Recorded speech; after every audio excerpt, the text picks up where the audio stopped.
It's shared reading time. We're getting through this book, which means a new book next week. Plus, I'm enjoying this book. Need to read more of this series. I didn't realize how much I would like them.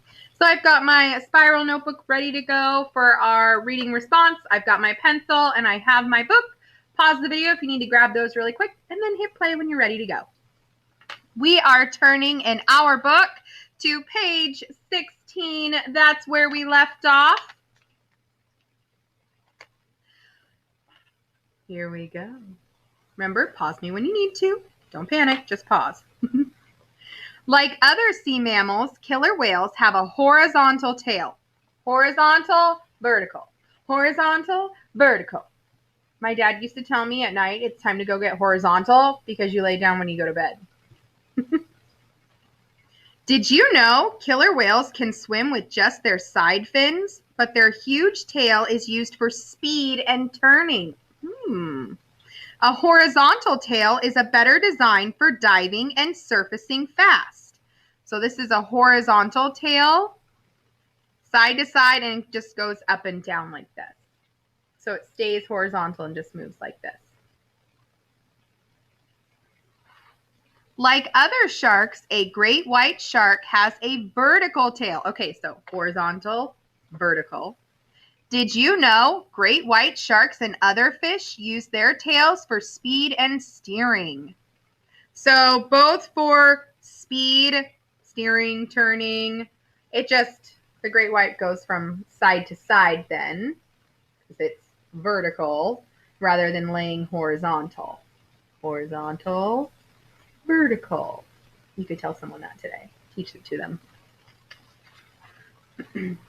Sonar. Killer whales have no ears.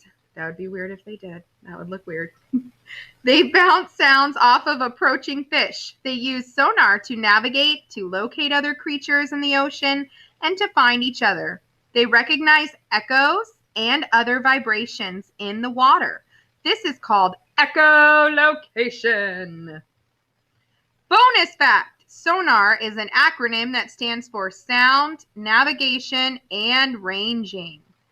Did you know submarines also use sonar, but nature had it first? Bats use sonar too. I bet you remember that. Underwater, you look like this to a killer whale. That's what you look like underwater. Smell. Did you know sharks can smell blood from 3 miles away? That's a long ways away. Great white sharks have a keen sense of smell. They can also detect the electricity in fish and other animals. They can tell if you are nervous. What? Underwater, the great white shark senses your electricity. That is crazy. So if you see a great white shark and you see the fin and suddenly you get really nervous and anxious, you're like, oh, a shark! You actually glow up more and they can smell you even better and they can sense all your electricity. That's crazy, you guys. Oh my gosh. We're going to ignore my phone until we're done reading. I'll call them back. Killer whales are family-oriented. They live in groups called pods. Killer whale moms, dads, aunts, uncles, cousins, and kids eat, swim, and play together. They look out for each other. And there's their little pod down here. We actually have one in the Pacific Northwest, and they just had a new baby that they added. They call the J-pod. I don't know. I'll have to see if I can figure out the information. It's pretty cool. You can look it up. And I know that we've seen them off of kind of our area on the peninsula Gig Harbor before too. Great white sharks are loners. 2 and 3 have been seen hunting as a team, but mostly they travel, hunt, and eat alone. Lone shark. They're all alone. La, la, la, la. That's the end. So we're going to go here. Today's going to be a little bit shorter. Into our journal. Now, I've already done some things. Let me show you. I've already been working hard, you guys. Look at this. And I bet you have too. I bet you've got all this in here. And this was from the fall leaves that we did. And I had my leaf art there. So I'm just turning to the next empty page. Found it. And I am going to write my date. And we are officially changing the month. It is the 1st of October. Woo! Exciting. 10/1/20. October is the 10th month. Oh, I didn't put my book. I'll put my book here.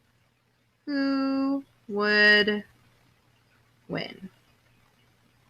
And the pages that we read today, if you're interested in the pages, are 16 to 21.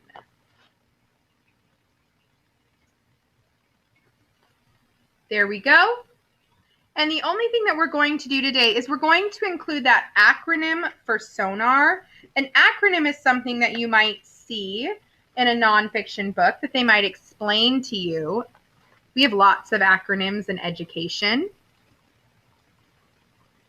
And it's just a word that stands for something. So here is the word SONAR, SONAR, and S and O, I'm going to do a little arrow because they go together, and this stands for sound. See, there's the SO. And N is for navigation. There's the N. A is for and. And R is for ranging. That's what SONAR stands for. And what uses SONAR? Well, now we know killer whales use it. Yes, it talked about submarines. Submarines use it. Oh, and it talked about bats. If you've ever read the book Stellaluna, it talks about that too. Maybe today you could, in this extra time when you're done with your reading, you could look up a few more things that use SONAR and you could add it to your list. That's it. That's all we're doing today. It's so short. I know some of you are probably like, I already read to the end of the book because I'm so excited. And that's okay. But we'll finish it tomorrow and we'll have one more little reading response. And then we have a new book next week, but I'm not going to tell you because it's more exciting to be like, oh, what is it? What is it? What is it? Okay. Have a great day. See you later.